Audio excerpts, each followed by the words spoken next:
ಸರ್ವೇ ಭವಂತು ಸುಖಿನಃ. ಇಂದು ಶ್ರೀ ವಿಶ್ವಾವಸು ನಾಮ ಸಂವತ್ಸರೆ ಉತ್ತರಾಯಣೆ ಚೈತ್ರ ಮಾಸೆ ಶುಕ್ಲ ಪಕ್ಷೆ. ಇಂದು 31ನೇ ತಾರೀಕು ಮಾರ್ಚ್ ಮತ್ತೆ ಇಂದು ದ್ವಿತೀಯ ಶುಭ ತಿಥಿ ಮತ್ತು ಇಂದು ಸೋಮವಾರ ಅಶ್ವಿನಿ ನಕ್ಷತ್ರ. ಇಂದಿನ ಭವಿಷ್ಯವನ್ನು ನೋಡೋಣ. ಇಂದು ಮೇಷರಾಶಿ ಅಶ್ವಿನಿ ನಕ್ಷತ್ರದಲ್ಲಿ ಚಂದ್ರ ಇರೋದ್ರಿಂದ ಇಂದು ಮೇಷ ಮತ್ತು ಮಿಥುನ ರಾಶಿ ಹಾಗೂ ವೃಶ್ಚಿಕ, ತುಲಾ ರಾಶಿಗಳು ಮತ್ತು ಕುಂಭ ರಾಶಿ ಇಷ್ಟು ರಾಶಿಗಳಿಗೆ ಬಹಳ ಉತ್ತಮವಾದಂತಹ ಫಲ ಪ್ರಾಪ್ತಿಯಾಗ್ತಾ ಇದೆ. ಎಲ್ಲ ಕಾರ್ಯಕ್ಷೇತ್ರ ಮತ್ತು ನಿಮ್ಮ ವೈಯಕ್ತಿಕ ಜೀವನದಲ್ಲಿ ಇವತ್ತು ಮುನ್ನಡೆಯನ್ನು ನೀವು ಕಾಣ್ತೀರಿ. ಇವತ್ತು ಅಶ್ವಿನಿ ನಕ್ಷತ್ರದಲ್ಲಿ ಕೇತುವಿನ ಅಧಿಪತ್ಯ ಇರುವಂತಹ ನಕ್ಷತ್ರದಲ್ಲಿ ಚಂದ್ರ ಇರೋದ್ರಿಂದ ಇಂದು ಎಲ್ಲರಿಗೂ ಮನಸ್ಸಿನಲ್ಲಿ ಸ್ವಲ್ಪ ಉದಾಸೀನವಾದಂತಹ ಭಾವನೆ ಇರುತ್ತೆ. ನಿನ್ನೆನೆ ಹಬ್ಬ ಆಗಿದೆ, ಅದರಿಂದ ಎಲ್ಲ ನಾವು ಇವತ್ತು 2ನೇ ದಿವಸ ವರ್ಷ ತೊಡಕು ಅಂತ ಮಾಡ್ತೀವಿ. ಇವತ್ತು ಕೂಡ ಹಬ್ಬವೇ, ಎಲ್ಲರ ಮನೆಯಲ್ಲೂ ಆಚರಣೆ ಮಾಡಬಹುದು.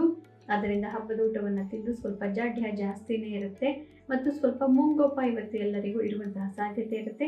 ಆದ್ದರಿಂದ ಈ ಮೇಲ್ಕಂಡ ನಕ್ಷತ್ರಗಳಲ್ಲಿ ಒಳ್ಳೆಯ ಫಲ ಇದ್ರೂ ಕೂಡ ಸ್ವಲ್ಪ ಬೇರೆಯವರ ಮೇಲೆ ಸಿಡ್ಕೋದ್ರಿಂದ ಇರೋ ಫಲಗಳನ್ನು ನೀವು ಕಳೆದುಕೊಂಡು ಮನಸ್ಸಿಗೆ ಬೇಜಾರು ಮಾಡ್ಕೊಳ್ಳುವಂತಹ ಸಾಧ್ಯತೆ ಇರುತ್ತೆ. ಆದ್ದರಿಂದ ಸಂಸಾರದಲ್ಲಿ ಸ್ವಲ್ಪ ಹುಷಾರಾಗಿರಬೇಕು.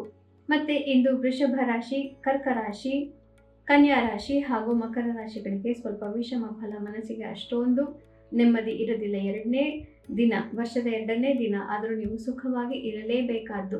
ಯಾಕೆಂದರೆ ಮೊದಲನೇ ದಿನ ಮತ್ತು 2ನೇ ದಿನ ಎರಡೂ ದಿನ ದ್ವಿತೀಯ ವಿಘ್ನ ಆಗಬಾರದು ಅಂತ ಹೇಳ್ತೀವಿ ನೋಡಿ.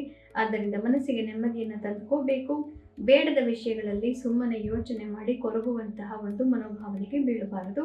ಮಿಕ್ಕಿನಂತೆ ಇವತ್ತು ಅಷ್ಟೊಂದು ಕೆಲಸ ಮಾಡಲಿಕ್ಕೆ ಹುರುಪು ಯಾರಿಗೂ ಜಾಸ್ತಿ ಇರೋದಿಲ್ಲ ಅಂತ ಕಾಣ್ತಾ ಇದೆ. ಆದ್ದರಿಂದ ಎಲ್ಲರಿಗೂ ಸ್ವಲ್ಪ ಇವತ್ತು ಏನು ಬೇಡ, ಸುಮ್ಮನೆ ನಮ್ಮ ಪಾಡಿಗೆ ನಾವು ಇರೋಣ. ಎಲ್ಲರಿಗೂ ಯುಗಾದಿಯ ವಿಶೇಷ ಶುಭಾಶಯಗಳನ್ನು ತಿಳಿಸೋದ್ರಲ್ಲೇ ಇವತ್ತು ದಿನ ಇಡೀ ಮುಗಿದು ಹೋಗುತ್ತೆ. ಮತ್ತಿನ್ನು ಮಿಕ್ಕ ರಾಶಿಗಳಿಗೆ ಮೀನ, ಸಿಂಹ ಹಾಗೂ ಧನು ರಾಶಿಗಳಿಗೆ ಸ್ಟೇಟಸ್ ಕೋ ಮುಂದುವರಿಯುತ್ತೆ. ಅಂದರೆ ಅಂಥ ಏನು ದೊಡ್ಡದು ನಡೆಯೋದಿಲ್ಲ, ಅಂಥ ಮನಸ್ಸಿಗೆ ಬೇಸರವಾಗುವಂಥದ್ದು ನಡೆಯೋದಿಲ್ಲ. ಸಾಮಾನ್ಯವಾದಂತಹ ದಿವಸ ಇದಾಗಿರುತ್ತೆ. ಆದರೂ ಕೂಡ ಹಬ್ಬ ಆಗಿರೋದ್ರಿಂದ ಮನಸ್ಸಿಗೆ ನೀವು ಸಂಭ್ರಮವನ್ನು ತಂದುಕೋಬೇಕಾಗತ್ತೆ.